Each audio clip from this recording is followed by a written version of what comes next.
أما بعد فأعوذ بالله من الشيطان الرجيم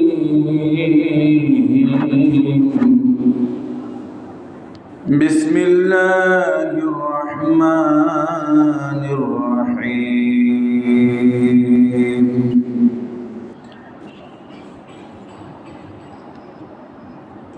اذهب إلى فرعون إنه طغى وقال النبي صلى الله عليه وسلم وشبابك قبل هرمك أو كما قال النبي صلى الله عليه وسلم الحمد لله মহান রব্বুল আলামিনের দরবারে অসংখ্য অগণিত শুকরিয়া আদায় করছি যে মহান রব্বুল আলামিন আমাদেরকে আজ পবিত্র জুমার দিনে জুমার নামাজ পড়ব বলে আশা রেখে মসজিদে এসে বসার তৌফিক দান করেছেন সেই মালিকের দরবারে বিনয় অবনত চিত্রে শ্রদ্ধা জড়িত কণ্ঠে আবেগ কণ্ঠ নিয়ে সকলে মিলে শুকরিয়া আদায় করছি আলহামদুলিল্লাহ। সম্মানিত উপস্থিতি, আজকে আমি যে বিষয়টি নিয়ে আলোচনা করার নিয়ত করেছি সেটি হচ্ছে যুবকদের প্রতি বিশেষ উপদেশ বা নসিহত। যুবকদের জওয়ানি কতটা উপকারী, কতটা কাজে লাগানোর জিনিস একটু লক্ষ্য করবে। মানুষের জীবনের অনেকগুলো স্তর আছে, জীবনের অনেকগুলো স্তর আছে। মায়ের গর্বের মধ্যে থাকে, ওই জায়গাটা নিরাপদ জায়গা। মাতৃগর্ভ জায়গাটা খুব নিরাপদ। একটা বর্ণনা করে আমি কোরআনুল কারীমের মধ্যে ইরশাদ করেছেন ثم جعلناه نطفة في قرار مكين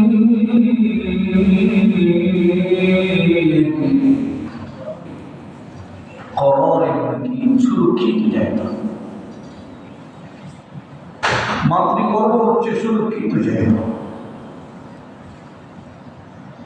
ইটের দাইস আছে না, দাইসটা যেমন হয়, ইটের সাইজটাও কি দাইস যেমন সাইজ তেমন। মাতৃগর্ভটা যেমন পবিত্র, যদি পবিত্র হয় সন্তানটাও কি ওরকমই হয়ে থাকে। এবং সন্তান মায়ের গর্ভ থেকে ভূমিষ্ঠ হল শিশু, এই কালটা খাওয়ানোর ঘুমানোর কাল। ক্ষুধা লাগলে শুধু দুধ খাবে আর শুধু ঘুমাবে। ঘুমটা ওর মন মতো যাবে, খাবে ওর মতো না। সারাদিন ঘুমাবে, সারা রাত সজাগ থাকবে, মাকেও ঘুমাতে দেবে না, শিশু খাবে। আস্তে আস্তে করে ও একটু একটু করে বড় হচ্ছে। এখন তার কাজ হচ্ছে খাওয়া দাওয়া, ঘুমানো, ঘুম ছাড়া বাকি সময়টা ও খেলাধুলার মধ্যে কাটাবে। আল্লাহ তাআলা বলছেন না, ইন্নামাল হায়াতুদ দুনিয়া লাইবুন ওয়া লাহবুন ওয়া যিনাতুন। আসলে দুনিয়ার হায়াতের যে জিন্দেগি আল্লাহ তাআলা দিয়েছেন, খেলাধুলার মধ্যে কাটিয়ে দৃষ্টান্ত ওরকম দিয়েছে। আস্তে আস্তে করে ও প্রাপ্তবয়স্ক হচ্ছে। এবার ও উপদেশ নেওয়ার উপযুক্ত হয়ে গেছে, উপদেশ দেওয়ার উপযুক্ত হয়ে গেছে। খেয়াল করতে হবে। এবার বাবাকে দু একটা উপদেশ দেয়, আবু এটা এভাবে করো, এভাবে করো না। আমার এই কথাগুলো কিন্তু আপনারা বুঝতে হবে, একদম সাদামাটা কথা না। এবার প্রাপ্তবয়স্ক হয়ে গেছে, আপনাকে দু একটা উপদেশ দিতেছিল। যুবকরা খেয়াল করতে হবে, এদের এসি চলে, তুমি দরজা খোলা রেখে দিয়েছ। তো যেটা বলতেছিলাম, প্রাপ্তবয়স্ক হলো এই কারণটা এবার যৌবনের একটা তাড়না ওর ভিতরে আসে। যৌবনের বিভিন্ন তাড়না, নেশা ওর ভেতরে আসে। এই যৌবনের নেশায় ও এবার বিভিন্ন বন্ধু বান্ধবদের সঙ্গে চলাফেরা করে। সহবতে চলে তোরা চলে গুনা, সহবতে তলে তোরা তলে গুনা। সৎসঙ্গে স্বর্গবাস আর অসৎসঙ্গে সর্বনাশ। অনেক মাদ্রাসার ছাত্ররা আছে, ভালোই মাদ্রাসায় আসার পরে কিছু অসৎ সঙ্গে পায় না, এবার ঘোরাঘুরি, লেখাপড়ার প্রতি অমনোযোগী, এরকম হয় না? অসৎ সঙ্গ মানুষের জীবনকে ধ্বংস করে দেয়।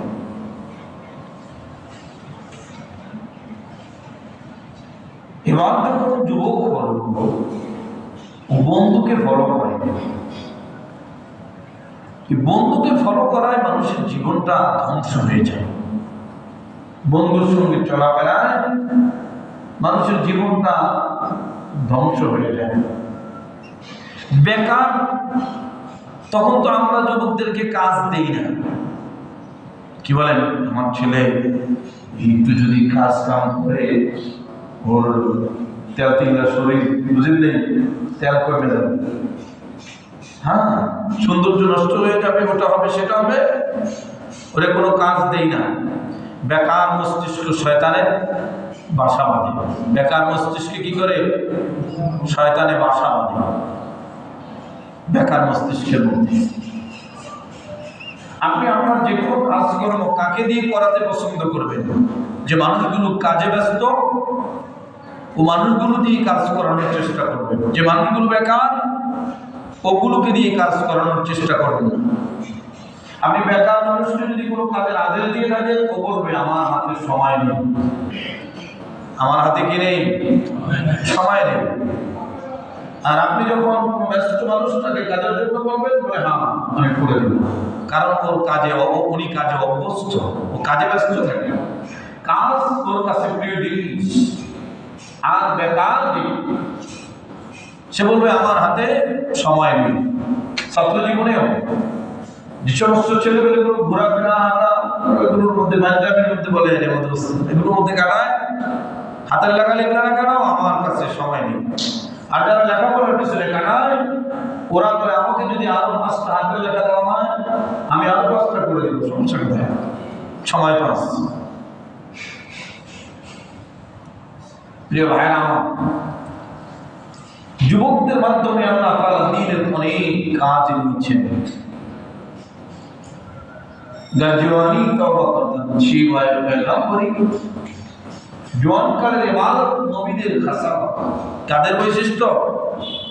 নবীদের বৈশিষ্ট্য। জওয়ানকালের তাওবা নবীদের বৈশিষ্ট্য, জওয়ানকালের ইবাদত। আর বৃদ্ধ বয়সে আল্লাহ হয়ে গেল, ওটার মূল্য যৌবনকালের মতো থাকে না। শেখ সাদি রহমাতুল্লাহ এই গুলিস্তানের মধ্যে ঘটনা লিখছেন। বৃদ্ধ বয়সে শিয়াল মুরগির খোপের কাছে যেও মুরগি খায় না। গল্প তো গল্পই, কিরে তুমি তো খাও না? কই আমি আল্লাহ হয়ে গেছি, আমি খাবো না। আসল ঘটনা কি জানেন? ও আল্লাহ হয় নাই, ওদের মুরগি খাওয়ানোর লেগে একটা শক্তি প্রয়োগ করবে যাবে, শক্তি নেই। জোয়ানকালে দৌড়ঝাঁপ, অমুক পার্কে, তমুক জায়গায়, হ্যাঁ, অমুকের সঙ্গে দেখা করা, তমুকের সঙ্গে এটা করা সেটা করা, সারা জায়গা জায়গা গুণা করা, এগুলোর পাওয়ার। আর বয়স হয়ে গেলে এখন যদি পুরো বয়স্ক মানুষ, বৃদ্ধ মানুষ পাঞ্জাবিটাও দিয়ে সিনেমা হলে যায়, দাড়িগুলো সাদা, মানুষের কি দাদা দাদু আমি আইসেন সরব না। বয়সের কারণে মানুষ অনেক সময় গুনাহ থেকে অনেক গুনাহ করতে পারে না। তখন গুনাহ থেকে বেঁচে থাকা এটা কোনো কৃতিত্ব আর কর্তৃত্ব না। জোয়ান কালে বেঁচে থাকা এটা হলো দামি, এটা হলো কৃতিত্ব। যুবকদের দ্বারা আল্লাহ তাআলা অনেক খেয়াল করতেছে। ইব্রাহিম আলাইহিস সালাম জোয়ান মানুষ, মেরামত কেন করবে? হযরত ইব্রাহিম আলাইহিস সালাম জোয়ান মানুষ, দাওয়াত দিতেছে বংশের লোকদেরকে, নমরুদদের, হ্যাঁ, নমরুদদেরকে দাওয়াত দিচ্ছেন। হযরত ইব্রাহিম আলাইহিস সালাম এক পর্যায়ে বলবো যে তুমি যে খোদার দাওয়াত দিতেছ সে কি কাজ করে, তার কাজ কি? ইব্রাহিম আলাইহিস সালাম বললেন, আরে আমার রব তিনি জীবন দেন, মৃত্যু দেন। নমরুদ বললেন, কারাগার থেকে একটা ফাঁসির আসামি বের করে দেখি। তার ফাঁসির আসামি বের করা হচ্ছে, যার ফাঁসি দেওয়া হবে। একজনকে বলে যার ফাঁসি দেওয়া হবে তাকে বলে যাও তোমাকে মাফ করে দিলাম। এবার আরেকজন নির্দোষ মানুষকে বলে এদিকে আসো, তার ফাঁসি দিয়ে দিচ্ছি। বলে দেখলাম আমি কাজটা করলাম, হ্যাঁ, এই যে একজনের মেরে বলে না আরেকজনের জীবিত করলাম, আমি তো সেটা করি, আবার তোমার কথা আমি খোদা, নাউজুবিল্লাহ বলবেন না। এবার হযরত ইব্রাহিম আলাইহিস সালাম বললেন, এই পুরো কপাল শুনো, ইন্নাল্লাহা ইয়াতি বিশ-শামসি মিনাল মাশরিকি ফাতি বিহা মিনাল মাগরিব। আরে আমার রব তো এমন একটা কাজ করে, পূর্ব দিক থেকে সূর্য ওঠা, সুবহানাল্লাহ বলবেন না। পারলে তুমি পশ্চিম দিক থেকে সূর্য উঠে যাও, যদি তুমি খোদাই যাবে না দেখো। ফাবুহিতাল্লাযী কাফার, এবারে জালিমের জবান আমার আল্লাহ ইব্রাহিম আলাইহিস সালামের মাধ্যমে বন্ধ করে দিয়েছেন। সুবহানাল্লাহ। সবাই জানেন ইব্রাহিম আলাইহিস সালাম মা আমার রব কে গো মা? কে ওটা জানো না তুমি? তোমার রব আমি। নাউজুবিল্লাহ বলুন। রব শাব্দিক অর্থ লালন পালন, তো মাও তো কি করে, বাচ্চা লালন পালন করে না, এদিক দিয়ে কাজে আমি। এবার হযরত ইব্রাহিম আলাইহিস সালাম বললেন, মাগো আমার রব যদি তুমি হয়ে থাকো বলো মা, তোমার রবকে বলো। কি ইব্রাহিম? আমার রব তো হলো তোর বাবা। নাউজুবিল্লাহ। এই মা, আমার রব যদি তুমি হয়ে থাকো, তোমার রব যদি আমার বাবা হয়ে থাকে, আমার বাবা থাকে, সেটা তো বলবে, বুঝেন নাই? নমরুদ এবার ইব্রাহিম আলাইহিস সালাম বললেন, না এবার বলতে হবে নমরুদের কি। মা মুখটা চাপ দিয়ে ধরে রাখছে। ইব্রাহিম আলাইহিস সালাম বাবা তারিক, নাম হলো তারিক। যে মূর্তির পূজা করতো মূর্তিটার নাম হলো আজার, এই জন্য তাকে আজার বলা হয়। আসলে ওনার নাম কি? তারিক। তোমরা নমরুদের কাছে গেছে, নমরুদের কাছে যায় বলে, নমরুদ জিজ্ঞাসা, লিমা জিতা আমানা বিসমা, এই সকালবেলা কেন আসছো? বলে আপনার শত্রু আমার শত্রু পাওয়া গেছে আমার ঘরে। কে? আমার ছেলে ইব্রাহিম। বলে পাওয়া তো গেছে, এমনি তো আর গ্রেফতার করা যাবে না, একটা সূত্র লাগবে, বুঝেন নাই? মেলায় ডাক দাও, তোমরা যখন মূর্তি পূজা যাইবা তারা যাইতে পারবা। ইব্রাহিম আলাইহিস সালামকে ওরা দাওয়াত দিল, চলো আমরা যাইতেছি, তুমিও চলো। ইব্রাহিম আলাইহিস সালাম বললেন, নিসাকিন, অসুস্থ, আমি যেতে পারবো না। যুবক মানুষ, খেয়াল করে।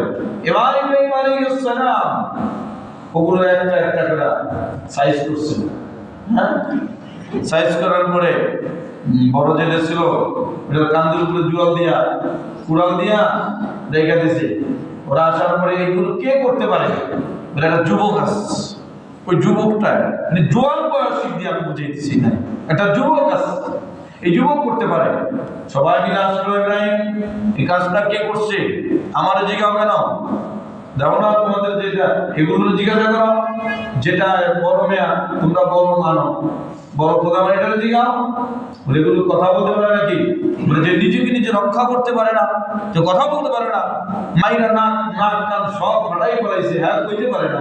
হ্যাঁ কুকুর যে মূর্তির গালের মধ্যে কুকুর প্রস্রাব করে দেয়, কিচ্ছু কইতে পারে না, কথা বলেন না, সেটাও পূজা করবে কেন? তারা বুঝতে বাকি নাই, তাকে যোগান দিল এই ইব্রাহিম আলাইহিস সালামকে অগ্নিকুণ্ডের মধ্যে পাঠাবো। আমার প্রিয় ভাইরা, মদত করলেন কে, সাহায্য করলেন কে? আল্লাহ। ইব্রাহিম আলাইহিস সালাম যখন বৃদ্ধ ছিলেন না যুবক ছিলেন? যুবক যারা দ্বারা আল্লাহ দ্বীনের খেদমত করেছে, ইব্রাহিম আলাইহিস সালাম যুবক ছিলেন। আজকের আলোচ্য বিষয় হলো যুবকদের প্রতি কিছু নসিহত। এজন্য এই জওয়ান বয়সটা খুব কাজে লাগানো দরকার। আমার প্রিয় ভাইরা, আমার বন্ধুরা, মুসা আলাইহিস সালাম আল্লাহ বলেন, মুসা ইযহাব ইলা ফিরআউন ইন্নাহু তাগা, যাও ফিরআউনের কাছে যাও, ভালো শিখতে গেছে। আমি আঞ্চলিক ভাষায় বললাম ইন্নাহু তাগা, ও খুব চাইতে গেছে, খুব সীমা লঙ্ঘন করতেছে, না প্রমাণ হয়ে গেছে, যাও তার কাছে, তোমার বাইরে লক্ষ্য করে নিয়ে যাও। ওনারা বৃদ্ধ ছিলেন না যুবক ছিলেন? ভাই বলেন না একটু, যুবক ছিলেন। যুবকদের মাধ্যমে আল্লাহ তাআলা কাজ দিয়েছেন, আমি আলাইহিস সালামদেরকে যখন বয়সী আল্লাহ তাআলা এই বয়সটাকে আল্লাহ তাআলা কাজে লাগাইছেন। এই জন্য যুবক ভাইরা জীবনটা কাজে লাগানো দরকার। আমি ঘটনা বলবো না, খালি ইশারা দিয়ে দিব। আসহাবে কাহাফ বিস্তারিত একদিন আপনাদেরকে এই ঘটনার পুরোপুরি তাফসীর যেভাবে ওভাবে শোনাবো। বাকি এখন বিষয় হলো ইন্নাহুম ফিতয়াতুন আমানু বিরাব্বিহিম ওয়া জিদনাহুম হুদা। যুবকগুলো দেখলো এই জালেম, এর কাছে থাকা যাবে না, চলো আমরা চলে যাই। এরা কি ছিল? কোরআন বলে এরা বৃদ্ধ ছিল না, এই ঈমানদার যুবকরা। এদের দাম কত? এদের পাহারাদারি করে কুকুর, আর ওই কুকুরকে আল্লাহ তাআলা জান্নাতি বানায়। সুবহানাল্লাহ বলবেন না? সুবহানাল্লাহ। কুকুর জান্নাতি, এদের পাহারা দেওয়ার কারণে। তাহলে ওরা মনে হয় জাহান্নামে যাবে? কথা বলেন না কেন? ওরা জাহান্নামে যাবে না? কোরআন এদের ব্যাপারে বলে ইন্নাহুম ফিতয়াতুন, এরা ছিল যুবক, আসহাবে কাহাফ। এজন্য এই যুবক বয়সটা কাজে লাগানো দরকার। যৌবন কালের কৃতিত্ব দেখেন, যৌবন খালি হলো, হ্যাঁ যৌবনের একটা কৃতিত্ব আছে, যৌবন কালটা কাজে লাগানো দরকার আমাদের যুবকদের। নবীজি সাল্লাল্লাহু আলাইহি ওয়াসাল্লাম নবুয়তি পাইলেন, বয়স 40 বছর। কেন করতেছেন? কত কাজ নিছেন আল্লাহ তাআলা, নিছেন কি নেন নাই? নবীজির সবচেয়ে ডান হাত দিক বুঝাইলাম আপনাদেরকে। নবীজির ডান হাত সিদ্দিক আকবর আবু বকর সিদ্দিক রাদিয়াল্লাহু তাআলা, বয়স মাত্র 38 বছর, নবীজি থেকে 2 বছরের ছোট ছিলেন। কত কাজ নিছেন কি নেন নাই? এবার নবীজির বাম হাত ওমর ফারুক রাদিয়াল্লাহু তাআলা, বয়স বেশি না, মাত্র 27 বছর। হ্যাঁ কত বছর? আবু বকরের বয়স কত ছিল? 38 বছর। ওমর ফারুক রাদিয়াল্লাহু আনহুর বয়স কত? 27 বছর। হযরত আলী রাদিয়াল্লাহু তাআলার বয়স মাত্র 10। তখন কত? মাত্র 10 বছর। হযরত ওসমান, এরপরে দিয়া হামজা, এরা তখন যুবক ছিলেন। আল্লাহ তাআলা দ্বীনের ব্যাপারে এই যুবকদের দ্বারা কাজ দিয়েছেন, অনেক কাজ আল্লাহ তাআলা দিয়েছেন। এজন্য যুবক বন্ধুরা খেয়াল রাখবেন, যুবকদের কাজ হলো উপদেশ দেওয়া না, যুবকদের কাজ হলো উপদেশ নেওয়া। যুবকদের কাজ কি হবে? বাবা উপদেশ দেবে, আপনি বাবাকে উপদেশ দিতে যাবেন না। হ্যাঁ বাবা আপনাকে উপদেশ দিবে, কারণ বাবার অনেক অভিজ্ঞতা আছে। বাবা আপনার এই বয়সটা পাড়ি দিয়ে, বাবা অনেক চড়াও উতরাও পার করে অভিজ্ঞতা নিয়ে আপনার বাবা হয়েছে। উপদেশ দিতে হবে। কোন উপদেশ? হ্যাঁ এটা দাড়ি রাখলে মানুষ জঙ্গি করবে, দাড়ি রাখবি না। পাঞ্জাবি করলে মোল্লা করবে, পাঞ্জাবি করবি না। দাড়ি রাখলে মাইয়া বিয়ে দিবে না, এই উপদেশ। এই বাবার উপদেশ। এই কথা যে বাবা বলবে, সে বাবা হওয়ার অধিকার হারিয়ে ফেলেছে। কে বলেছে তাকে বাবা হওয়ার জন্য? যে বাবা সন্তানকে বলতে পারবে দাড়ি রাখবি না, রাগ করলেন মনে হয়? কে বলেছে তাকে? এই উপদেশ না, ভালো উপদেশ। লোকমান হাকিম বলে, হে প্রিয় বৎস ছেলে, বাবা নামাজ কায়েম করো। কি কায়েম করবে? জয়নাল বলে, আমার বাবা আমাকে বলছে, প্রিয় বৎস, হে আমার ছেলে, শোনো, তোমাকে আমি কিছু নসিহত করছি, নামাজ ছাড়বা না, নামাজ। এবার বলেন, আমার আব্বা আমাকে আরেকটি উপদেশ দিয়েছেন, প্রিয় সন্তান শোনো, নির্বোধ মূর্খ এই মানুষগুলোকে বন্ধু বানাবে না। একটা প্রবাদ আছে না, শিক্ষিত শত্রুর চাইতে মূর্খ বন্ধু ভয়ঙ্কর। মূর্খ বন্ধুর চাইতে শিক্ষিত শত্রু ভালো। কারণ এই মূর্খ বন্ধু আপনার উপকার করতে যায় কি করবে? অপকার করে ফেলবে। যারা গল্প আছে না, গল্প তো গল্পই। ভাল্লুক পালতে হয় ব্যক্তি, ভাল্লুক পালতে দেখলো তার নাকি ঘুমের মধ্যে উনি ঘুমান, নাকি খালি মশা বসে। সে চিন্তা করলো, পোষা জিনিস তো অনেক সময় মানুষের বোঝে না, পোষা জিনিস পালা জিনিস। তো এবার দেখলো যে নাকি বারবার মশা বসে, নাকি বারবার খেলাই দিচ্ছে, ও দিয়ে যাইতেছে না, এটা পাথর নিয়ে মারছি ঘুরে। কি বলেন? নাক পাশাই মারছেন নাকি মশার উপরে মারছেন? কি বলেন? মশার উপরে মারছে পাথর। এবার বলেন, মশা নষ্ট হবে না নাক ভাঙবে? ও আপনার উপকার করতে যায় কি করবে? ও ক্ষতি করে ফেলবে। আর শিক্ষিত শত্রু আপনার অপকার করতে হলেও সে বুঝে শুনে করবে, শিক্ষার আলোতে করবে। এর ভাই আমার, এবার আরেকটু উপদেশ দিয়েছেন, প্রিয় বৎস শোনো, মানুষ থেকে খেদমত পাওয়ার আশা থাকবে না, বরং তুমি মানুষের খেদমত করবা, দেখবা পুরো পৃথিবী তোমার খেদমত করবে। তুমি মানুষের সেবা করবে, দেখবা পুরো পৃথিবী তোমার সেবা করবে। কি বলেন? আর সমাজের অভ্যাস হলো, আমার সেবাটা করো, আমাকে মানুষ এক কাপ চা খাও, আমি সব মানুষ না, আমাকে একটা চা খাও, আমাকে মানুষ সালাম দেব, আমাকে মানুষ সম্মান দেব, আমাকে মানুষ সেটা করো। আর অভ্যাস হলো আমাদের এটা। কি কথা ঠিক না? তিনি বলেছেন, প্রিয় বৎস শোনো, মানুষের সেবা করবা, মানুষের খেদমত করবা, মানুষের উপকার করবা, দেখবা পুরো পৃথিবী তোমার কাজে আসবে, পুরো পৃথিবী তোমার খেদমত করবে। এই জন্য নিয়ত করেন সবাই, যুবক ভাইরা, মানুষের সেবা করেন, মানুষের খেদমত করার নিয়ত করেন। তো আমি যে কথাটা বলতেছিলাম, যুবকদের কাজ হলো উপদেশ নেওয়া, মুরব্বীদের কাজ হলো শরীয়ত সম্মত উপদেশ দেওয়া। যে সন্তান মায়ের উপদেশ দিবে, সন্তান বাবার উপদেশ দিবে, ভালো উপদেশগুলো সে সন্তান সফল কাম হবে। আমার বাইজিদ বুস্তামি রহমাতুল্লাহ আলাইহি, ছোট বয়সী বাবা চলে গেছেন। হ্যাঁ, বাইজিদ বুস্তামি রহমাতুল্লাহ আলাইহির ব্যাপারে বলে যে জুনায়েদ বাগদাদী রহমাতুল্লাহ আলাইহি বলেন, খেয়াল করেন, সমস্ত ফেরেশতাদের মধ্যে জিবরিল আমিনের মর্যাদা যেমন, সমস্ত ওলিদের মধ্যে বাইজিদ বুস্তামির মর্যাদা তেমন। সুবহানাল্লাহ বাড়ি যে কি বলেন? সমস্ত ফেরেশতাদের মধ্যে জিবরিলের মর্যাদা যেমন, ওলিদের মধ্যে বাইজিদ বুস্তামির মর্যাদা কি তেমন। বাবা চলে গেছেন, বাবা হারিয়ে ফেলছেন, উপদেশ নিয়েছেন তার মায়ের উপদেশ নিয়ে চলেছেন। কি বলেন? মায়ের উপদেশ মেনে মেনে চলেছেন বাইজিদ বুস্তামি রহমাতুল্লাহ। ভাই আমার, ওলিদের শিরোমণি আব্দুল কাদের জিলানী রহমাতুল্লাহ আলাইহি, জিলানী হয়েছে কিভাবে? ছোটবেলা থেকে মায়ের উপদেশ দিতেন। মা বলছেন কখনো মিথ্যা কথা বলবে না, ডাকাত দলরা ধরছে, সবাই জানেন এগুলো, শুধু ইঙ্গিত দিয়ে দেওয়া। ডাকাত দলরা ধরছে, সবার সব কিছু নিয়ে গেছে। ও তো ছোট মানুষ, ওটা নেবে কি করে? তোমার কাছে কিছু আসছে বলে, মা আমার আস্তিনের মধ্যে আগে পকেট ছিল যেখানে, এখানে আসছে। বিশ্বাস করে নেই, লিডার বলছে কারোর কাছে কিছু বলে, হ্যাঁ আছে, এখান থেকে নিয়ে গেছে, আসছে, নিতে হয়েছে। তুমি সত্য কথা বললো, আমরা তো তোমাকে তালাশা করতাম না। বলে মা বলেছে সত্য বলবা, মিথ্যা বলবা না। এই এক কথায় সকল ডাকাতদেরকে আবার আল্লাহ তাআলা বলিতে পরিণত করে দিয়েছে।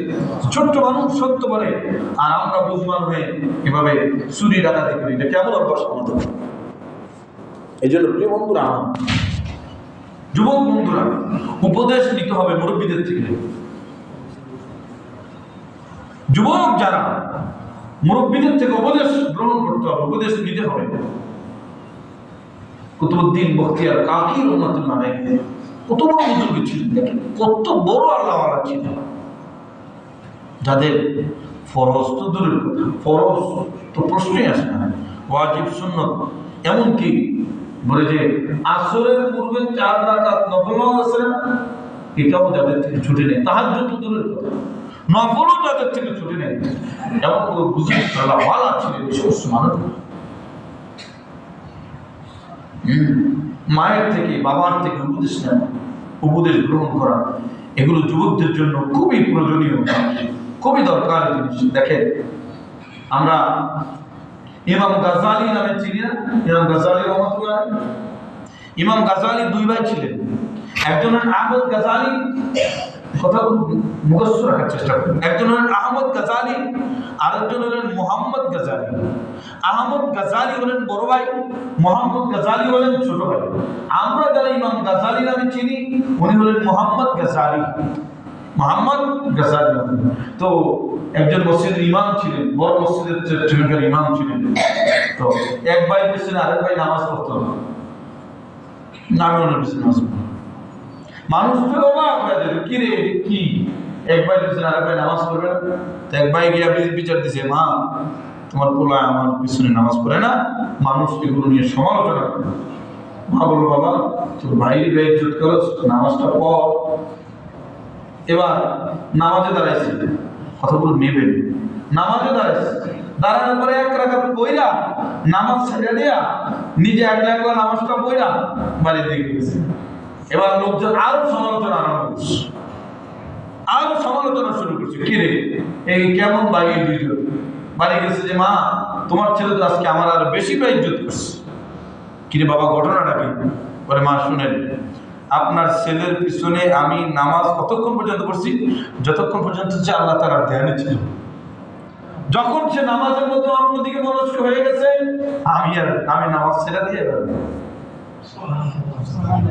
কি মনে মনে কল্পনা করছি, ইমানদারের পাওয়ার আছে না নাই? কথা কোন পাওয়ার আছে না নাই? জিবরিল এসে কয়, আবু বকর দেখি আমি কই, বুঝেননি আমার কথা? আমি আজকে কথাগুলো কিন্তু সুর টুর কিছু দিয়ে গেছি না, একদম সাদা সিধা। জিবরাইল এসে কয়, বলো দেখি জিবরাইল কই? আমি কই তো আর কয় নাই, বলো দেখি, মানে ঘুরে ঘুরে কথা এরকমই। আবু বকর বলে, আমাকে একটু চোখ বন্ধ করতে দাও। চোখ বন্ধ করে পুরা পৃথিবী, আবু বকর চোখ বন্ধ করে ভ্রমণ করে বলেন, আমি পুরা পৃথিবী ভ্রমণ করে দেখলাম, জিবরিল কোথাও নাই, জিবরিল আমার চোখের সামনে দাঁড়ানো। সুবহানাল্লাহ। মানুষের পাওয়ার আছে না নাই? চোখ বন্ধ করে পুরো পৃথিবী দেখা যায়, তোর ইমানদারের পাওয়ার, আধ্যাত্মিক পাওয়ার। কিন্তু ভাইরা আমার, মা বললো, কি বাবা তুমি বলে নামাজের মধ্যে অন্যদিকে ধ্যান দিচ্ছ, এই জন্য ভাই নামাজ ছেড়ে দিয়ে যাচ্ছে। বলে, মা ঘটনা সত্যি, আমি 1 রাকাত পড়ার পরে আমার মনের মধ্যে আসলে এই আয়াতটা যে পড়তেছি, এই আয়াতের মধ্যে তো শরীয়তের অনেকগুলো মাসআলা আছে, আমি নামাজের পরে এই মাসআলাগুলো ইস্তেমবাদ করব, আমার ধ্যান অন্যদিকে চলে গেছে। ভাই এই জন্য আমি তোমার পিছনে নামাজ ছেড়ে দিয়ে আসছি। কত আধ্যাত্মিক, কত পাওয়ার ছিল তাদের মধ্যে। বাবা তো নাই, কার উপদেশ নিয়েছেন? মার উপদেশ নিয়েছেন, মায়ের উপদেশ নিয়েছেন। আমার প্রিয় ভাইরা, আমার বন্ধুরা, হ্যাঁ, আল্লাহ রাসূল সাল্লাল্লাহু আলাইহি ওয়াসাল্লাম দুনিয়া থেকে বিদায় নিয়ে চলে যাবেন, ওই মুহূর্তে রাষ্ট্র বিজয়ের জন্য জিহাদে পাঠাইছেন, সেনাপতি পাঠাইছেন কাকে? অথচ বয়স্ক অনেক সাহাবায়ে কেরাম ছিল তখন তো জয় জয়কার না, হ্যাঁ, 16 সাহাবী নবীজি রেগে গেছেন। তখন নবীজি সাল্লাল্লাহু আলাইহি ওয়াসাল্লাম চলে যাচ্ছেন, বিদায় নিয়ে চলে গেলেন, সেনাপতি বানায় চলে গেছেন একটা অল্প বয়সী একটু যুবককে, 18 বছর বয়স। বলেন কত বছর? নাম হলো ওসামা ইবনে যায়েদ। ওসামা যায়েদ রাদিয়াল্লাহু আনহু ছেলে, ওসামার সেনাপ্রধান বানায় গেছেন। আল্লাহ বিজয় দিয়েছেন কিনা নাই? মুহাম্মদ ইবনে কাসিম এর নাম বললেই তো বাতিলদের শরীরের মধ্যে কম্পন আরম্ভ হয়। কি বলেন ঠিক না? সময় ছিল আফগানের নাম তালেবান। তালেবান মানে কি? আমরা বলি না তালেবেলেন, তালেবান ছাত্র। তালেবান মানে কি বলেন? ছাত্র। মোল্লা ওমর কয়েকজন ছাত্র নিয়ে এক বলে যে এই বিধর্মীদের হাতে আমার মুসলিম কিছু বোনেরা নির্যাতিত হয়ে চিঠি লিখেছিল, এই তার উস্তাদের কাছে। ওই চিঠি উস্তাদ ছাত্রদের নিয়ে পড়ছে, আর এই বোনের আর্তনাদ করে কয়েকজন ছাত্রকে নিয়ে বলছে, লা আমরা দৃঢ় প্রতিজ্ঞা করি আমরা ইসলামের বিজয় করব, আমরা এই দেশে খেলাফত প্রতিষ্ঠা করব। অল্প কয়েকজন ছাত্র নিয়ে মিশন শুরু করছে। আর একদিন একটা সময় ছিল আমরা ওদের নাম বলতে মিম্বরে ভয় পাইতাম যে আমারে আবার কোনটা কই আবার কোন পেসের মধ্যে বাড়ায়। কিন্তু আজ পুরো পৃথিবী মানতে বাধ্য, পৃথিবীর মধ্যে যদি ন্যায় শাসন থেকে থাকে একমাত্র ন্যায় শাসন আছে আফগানিস্তানে। পৃথিবীর মধ্যে যদি কেউ শান্তিতে থেকে থাকে একমাত্র শান্তিতে রয়েছে আফগানিস্তানের মুসলমান। পৃথিবীতে কোথাও যদি টাকার মান বেশি থাকে ওই টাকার মান হলো আফগানিস্তানে। পৃথিবীতে যদি কোথাও ফল ফলাদি বেশি হয়ে থাকে ওই ফল ফলাদির জায়গা হলো আফগানিস্তানে। পৃথিবীতে কোথাও যদি জান্নাতীদের দেখতে হয় তাহলে দেখতে যেতে হবে আফগানিস্তানে। কথা বলেন ঠিক না? আজ যারা আফগানকে বাঁকা নজরে দেখে তকমা লাগিয়েছিল কত কিছু, তারা আজ মানতে বাধ্য। আজ তারা তাদের দেশের পানীয় নিয়ে, পবিত্র পানীয় নিয়ে কি বলেন, আজ তারা স্বীকৃতি দিতে ভয় পায় কিন্তু তাদের দেশের পানীয় পান করতে ভয় পায় না। মুসলিম জাতি মুসলমানদেরকে পিছনে পালানোর পিছনে কিছু শব্দ আছে যে মুসলমানরা জঙ্গি, মুসলমানরা ওটা, মুসলমানরা সেটা। প্রকৃত কোন মুসলমান কখনো জঙ্গি কখনো হতে পারে না। জঙ্গিবাদকে ইসলাম সাপোর্ট করে না, কারণ ইসলাম সাপোর্ট করে কিতাল ফি সাবিলিল্লাহ, জিহাদ ফি সাবিলিল্লাহ। জিহাদ আর জঙ্গিবাদ কখনো এক হতে পারে না। কোথা থেকে কোথায় গেলাম কথাগুলো? তো ওই যেটা বললাম মুহাম্মদ ইবনে কাসিম, পৃথিবীর কে নাম না জানে মুহাম্মদ ইবনে কাসিমের। মুহাম্মদ ইবনে কাসিম কি বৃদ্ধ বয়সে ছিলেন না? মুহাম্মদ ইবনে কাসিমের বয়স ছিল মাত্র 17 বছর। সুবহানাল্লাহ বলবেন না? আমাদের দেশে এই বয়সে বিয়েও করে না, বয়ে ও নিজের পায়ে দাঁড়াইতে পারে নাই, ও এখন অন্য একজনের পায়ে দাঁড়ায়। কথা বুঝেন নাই? এই পাও দুইটা যে লোক আছে যেটার উপরে দাঁড়ায় ওটা ওর না, কিন্তু এটা অন্য একজন, এখন নিজের পায়ে দাঁড়াইতে পারে নাই। ইমাম শাফি রহমাতুল্লাহ আলাইহি, ইমাম শাফি হয়েছেন, ইমাম হয়েছেন, নেতা হয়েছেন, লিডার হয়েছেন। ইমাম শাফি রহমাতুল্লাহ আলাইহি মানুষ অনুসরণ করা শুরু করে দিয়েছেন কখন? যখন ওনার বয়স মাত্র 13 বছর ছিল। কত বছর বলেন? আমরা আমাদের ছোট্ট বাবুদেরকে আজ কি করছি? ছোটবেলাটা ওদের কাটিয়ে দিচ্ছি মোবাইলের পিছনে। শিশুবেলাটা ওদেরকে বিভিন্ন রকমের কার্টুন দেখানোর মাধ্যমে খানা খাওয়াইতেছি, কার্টুন দেখানোর মাধ্যমে ঘুম পাড়াইতেছি। এই ছেলেটা আস্তে আস্তে করে মোবাইলের নেশা ওর ভিতরে আসছে, চেহারা নষ্ট হয়ে যাচ্ছে, ওর মেধা, রব্বুল আলামিন যে মেধা দিয়েছেন ওই মেধা নষ্ট হয়ে যাচ্ছে, ওর চোখের পাওয়ার নষ্ট হয়ে যাচ্ছে, আর মোবাইল দেখতে দেখতে ওর অন্তরাত্মাগুলো নষ্ট হয়ে যাচ্ছে। কিছুদিন পরে অভিযোগ করি, ও কিশোর জ্ঞান হবে না, হবে কি? মুসলিম ইমাম সাহেব কিশোর জ্ঞান হবে? কথাটা আমার বোঝেন নাই। ও কিশোর জ্ঞান হবে না, হবে কে? বলে তো আমি এই মোটকু না পটকু কি কয় রে আমি জানিও না, ওই পোলামানের থেকে শুনি মাঝে মধ্যে যেটা এগুলো দেখানো হয়, ওরে কি কি মানে হিংস্র একটা, আবার ন এগুলো মায়ের এগুলো দেখানো হয়। তো শিখবে কি? আমাকে বলেন বাবা, কি শিখবে? ও তো এগুলোই শিখবে। মোবাইল হলো এক ধ্বংসাত্মক জিনিসের নাম, সেলফোন নয়। এটা হলো জাহান্নামে যাওয়ার জন্য হেলফোন। কথাটা বুঝছেন? এটা জাহান্নামে যাওয়ার জন্য রাস্তা। প্রিয় ভাই আমার, কেউ রাগ করবেন না আমার কথায়। আমি বলতেছিলাম মুহাম্মদ ইবনে কাসিম শত শত মাইল অনেক রাষ্ট্র যিনি বিজয় করেছেন মুসলমানদের পক্ষে, তিনার বয়সটা ছিল মাত্র 17 বছর। কথাগুলো এই জন্যই বলছি, যুবক বন্ধু তুমি এর থেকে প্রেরণা নিয়ে ইসলামের জন্য কিছু করো, নিজের জীবনকে গঠন করার জন্য কিছু করা দরকার। যুবক বন্ধুদের ভাইয়েরা আমার, একটা জিনিস মনে রাখবেন, শেষ কথা, যেমন কর্ম তেমন ফল, যেমন কর্ম তেমন ফল। যতটুকু পানিতে নামবেন ততটুকু ভিজবেন। যুবক বন্ধুরা, যৌবনীটাকে যতটা কাজে লাগাবেন ততটা ফল পাবেন, জীবনটা তত দামি হবে।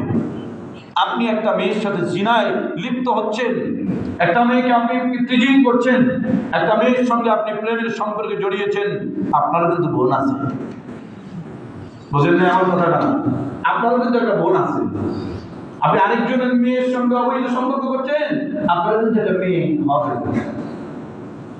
আরেকজন স্ত্রীর সঙ্গে আপনি এটা জড়াচ্ছেন, আপনার কিন্তু কি হবে? স্ত্রী হবে। এটা কি আপনি জানেন না? হ্যাঁ, খবিসের জন্য খবিস, আল্লাহ কোরআন শরীফের মধ্যে বলছেন। তো তয়্যিবাতের জন্য পবিত্রের জন্য পবিত্র, খবিসের জন্য কি খবিস, আল্লাহ কোরআন শরীফের মধ্যে বলছেন। এটা ভালোর জন্য ভালো। আপনি যতটুকু ভালো হন, স্ত্রীরা ওরকমই পাবেন। আপনি যতজনের সাথে ফোনে আলাপ করছিলেন না, প্রেম করছিলেন না, আপনি ওরকমই পাইবেন। এটা আপনি একদম লিখে রাখেন। আপনি মনে করেন যে একদম আপনি খারাপ হয়ে একজন বুজুর্গ, আপনি বুজুর্গ পাবেন। বোখারা দেশের কথা, বোখারা শহরের কথা, বোখারা শহরের কথা। স্বর্ণকার বাড়িতে আসছে, আসার পরে বিবি অভিযোগ করতেছে, স্বামী আমাদের বাড়ির যে কাজের লোকটা, এই কাজের লোকটা খারাপ নিয়তে আমার শরীরের মধ্যে হাত দিচ্ছে। স্বামীর কাছে যখন বলছে, স্বামী কান্না শুরু করছে। কি বল, তুমি কাঁদো কেন? বলে অপরাধটা তোমার না, অপরাধটা আমার। অপরাধটা কার? অপরাধ তোমার না, অপরাধ আমার। বলে কি অপরাধ তোমার? বলে আমি তো স্বর্ণকার মানুষ, আমি হাতের মধ্যে চুরি ভরাই চলেছিলাম, তখন আমি এই বুঝছেন তুমি বাকি বিষয়টা, খারাপ নিয়ত রেখে আমি তার হাতের মধ্যে হাত দিয়েছিলাম। ওই যে আমি হাত দিছি, যেমন কর্ম, কথা বলেন না কেন ভাই, যেমন কর্ম তেমন ফল, যেমন কর্ম তেমন ফল। আর বয়ান করতেছিলেন মিম্বরে, বালাদশা বর্ষা বললেন যে যে যত পবিত্র হবে তার মেয়েটাও তত ওরকম পবিত্র হবে, নিজের মেয়েটাও পবিত্র হবে। বয়ান করতেছেন। পরে এক বাদশাহ, তিনি ভাবছিলেন আমি একজন পবিত্র মানুষ, হ্যাঁ, মেয়েকে ছেড়ে দিলেন, যাও। হ্যাঁ, দেখলেন ঠিকই এর প্রমাণিত হয়ে গেল যে যেমন আপনি পবিত্র হন, সন্তানগুলো পবিত্র হন। আপনি পবিত্র বদলবা, আপনি মোবাইলের মধ্যে, ফেসবুকে, মেসেঞ্জারে, এরপরে দেওয়া হোয়াটসঅ্যাপে, এই ইনস্টাগ্রামে বলেন, আরো যত মাধ্যম আছে এগুলোতে আপনি একজনের একটা মহিলার সাথে আপনি নষ্টামি আর ভ্রষ্টামি করছেন। আর আপনি কি করে আপনি বুঝতে পারলেন আপনার স্ত্রীরা ওগুলো করবে না? এজন্য সতর্ক হন। আমার আজকের কথাগুলো কিন্তু একটু তিক্ত গেছে, রাগ করবেন না। রাগ করলে আল্লাহর রাস্তায় মাপ চাই, কেউ রাগ করবেন না। কথাগুলো তিক্ত গেছে। এবার চারটা কথা, যে নসিহতগুলো আমি করবো বলে আপনাদেরকে সাজিয়ে দিলাম, যুবকরা, এটা আপনাদের জন্য। এক নাম্বার, চারটা জিনিসের মধ্যে চারটা জিনিসের হেফাজত করবেন। এক নাম্বার, মানুষের ঘরে ঢোকার সময়, মানুষের ঘরের আশপাশ দিয়ে যাওয়ার সময় দুটো চোখ হেফাজত করবেন। কি ইবাদত করবেন বলেন? ইহফাজ আইনাইকা ফি বুয়ুতিন নাস। আমরা মানুষের ঘরে বিভিন্ন সময় যাই না, একের ঘরে করে যাই, দুই চোখ ইবাদত করবেন, চোখ নিচের দিকে রাখবেন, তো আল্লাহ তাআলা আপনাকে সফলতা দান করবেন। দুই নম্বর হলো ইহফাজ লিসানাকা ফি মাজালিসিন নাস। দুই চার পাঁচ 10 জন যুবক একসাথে হয়েছেন, জবানটা হেফাজত করবেন, যা মন চায় তা কইবেন না, ঠিক নেই? জবান হেফাজত করবেন, মজলিসের মধ্যে, বন্ধুদের মধ্যে জবান হেফাজত করবেন, আল্লাহ তাআলা আপনার ঈমান হেফাজত করবেন। 3 নম্বর নসিহত, ইহফাজ মি'দাতাকা আলা মা'iদাতিন। দস্তরখানে বসে পাকস্থলী হেফাজত করবেন, যত মন চায় তত খাবেন না। ইহফাজ মি'দাতাকা ফি মা'iদাতিন, দস্তরখানে বসে মেয়েটা হেফাজত করবেন, পাকস্থলী হেফাজত করবেন, যত মন চায় তত খাবেন না, তারা আপনি আপনার হায়াতটাকে নষ্ট করে ফেলবেন। আজ খুব কমই দৃষ্টান্ত আছে না খাই মরছে, কিন্তু খাই মরার দৃষ্টান্ত হলো হাজার হাজার। কি বলে ঠিক না? খাবার সংযত রাখবেন, মেয়েটা হেফাজ। 4 নম্বর নসিহত হলো, এটাই সবচেয়ে জরুরি নসিহত, ইহফাজ কলবাকা ফিস সালাহ, নামাজের মধ্যে ধ্যানের হেফাজত করবেন, মনোযোগের হেফাজত করবেন। সবার জন্য, এটা শুধু যুবকদের জন্য না। নামাজের মধ্যে ধ্যানকে অন্য কোনো দিকে নেবেন না। নামাজের মধ্যে মনোযোগ নামাজের দিকেই রাখবেন, আল্লাহর দিকেই রাখবেন। আল্লাহ তাআলা আপনার নেকিগুলো হেফাজত করে রাখবেন। আর নামাজের মধ্যে যদি ধ্যানকে অন্যদিকে নিয়ে যায়, এটা আমার নামাজের নেকিগুলো ধ্বংসের কারণ হবে, নামাজকে নষ্ট করার কারণ হবে। কি বলেন ঠিক না? আল্লাহ তাআলা আমাকে এবং আপনাদেরকে একদম সাদামাটা আজকের কিছু কথা, এই নসিহতগুলোর উপর আমল করার তৌফিক দান করেন। জোরে বলেন আমিন। ওয়া আখিরু দাওয়ানা আলহামদুলিল্লাহি রাব্বিল আলামিন। যারা সুন্নাত পড়েন নাই, মেহরবানি করে সুন্নাত পড়েন। না